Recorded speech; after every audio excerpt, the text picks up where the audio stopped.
की रोटी की घर सदस्य व्यक्ति मधुर नावाचे सापडले। आज की दिनांक 27/2024 शनिवार। अंगडता। जो अंगडतेने चालतो तो सुरक्षितपणे चालतो, पण जो त्यांच्या मागणी जातो तो जात होईल। नीतिसूत्र 10वा अध्याय 9वा वचन।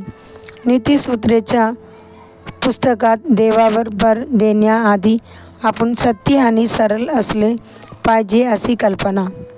अंगडता म्हणजे काय? शब्द अंगडता सहसा सत्याने संबंधित आहे। हे पूर्ण विश्वासार्हता एक वैशिष्ट्य आहे की एक उत्कृष्ट गुणवत्ता आहे जाते कोणत्याही खोटेपणा शिवाय। हे प्रामाणिकपणा आणि न्याय सूचित करते। प्रामाणिकतेत राहणाऱ्या लोकांमध्ये चांगले फल मिळू शकतात, ते इतरांना बसवणूक किंवा बसवणार नाहीत। म्हणून जे आहेत ते अंगडता नेहमी कार्य करेल धूर्तपणे सर्व गोष्टींमध्ये। प्रभू आपल्यापैकी प्रत्येकामध्ये असा सत्यताची अपेक्षा आहे। नोगा त्यांची सर्व लोकांमध्ये एक परिपूर्ण जीवन जगली पिढी म्हणून नोगा सापडला परमेश्वराची दृष्टीने कृपा। उत्पत्ती 6वा अध्याय 8वा वचन। इतर सर्व पाप आणि पापमध्ये रागत होते, ज्या प्रत्येक हेतू विचार त्याच्या हृदयाचे सतत वाईट होते, तर देवा परमेश्वराने त्यांची नाश करण्याचा निर्णय घेतला। ईश्वरात धार्मिक नोगा सुरक्षित केले।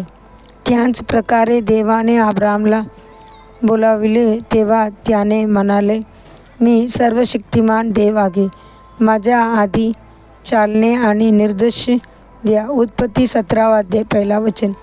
जे लोक ते जे म्हणतात ते बरोबर नसतात, एकनिष्ठ जीवन जगू शकत नाही। प्रचार कोण त्यांचे अनुसरण करू नकाशावत शिकवणूक जसे आहे त्यांच्यामध्ये एकनिष्ठ नाही। मार्च 1 व्यक्तीच्या इटाल आयुष्य अनेक विभाग व्यवस्था केली अभ्यास म्हणून संपले। प्रामुख्याने त्यांच्यामध्ये एकनिष्ठ नाही। अनेक मनोचित्ती समाप्त कमीत आवाज करायला लावणे आत्महत्या ते सक्षम नाहीत, म्हणून त्यांचे निराकरण करण्यासाठी स्वतः समस्या बऱ्याच अर्थशास्त्र त्यांची आयुष्यात गरिबीमध्ये राहतात। याचे कारण असे आहे की त्यांची आयुष्यात सत्य किंवा चांगुलपणा नाही, ते किती शिक्षित आहेत। त्याने एकनिष्ठतेची गरज आहे। केवळ एकनिष्ठ असल्यास आपण त्यांच्यावर विश्वास ठेवू शकतो आणि त्यावर अवलंबून राहू शकतो। महान प्रचारक नंतर ब्रिटिश प्राईम मिनिस्टर लिहिलेल्या और खालील शब्द पंतप्रधान जीवन आनंदी असू शकते, परंतु आपल्याला देण्यात आलेल्या जबाबदारीची पूर्तता करायची असल्यास आपण आवश्यक आहे प्रामाणिकपणे आणि सरळ आहे।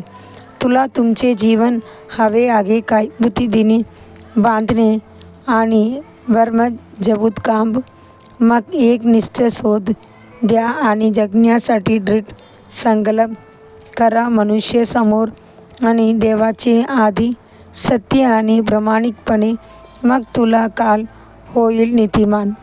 देवाचे मुले, आपण काही गोष्टीवर विश्वासू असल्यास प्रभू करेल तुम्हाला बऱ्याच लोकांवर शासक बनवा। पुढील ध्यानासाठी वचन। तुमचा देव परमेश्वर यांची समोर ते निर्दोष यावेल। अनुवाद 18वा अध्याय 13वा वचन। दिवसासाठी बायबल वचन। सकाळी स्तोत्र 43वा अध्याय 44वा अध्याय 45वा अध्याय। संध्याकाळी प्रसिद्धांची कृत्ये 27वा अध्याय 27वा वचन से 44वा वचन। धन्यवाद।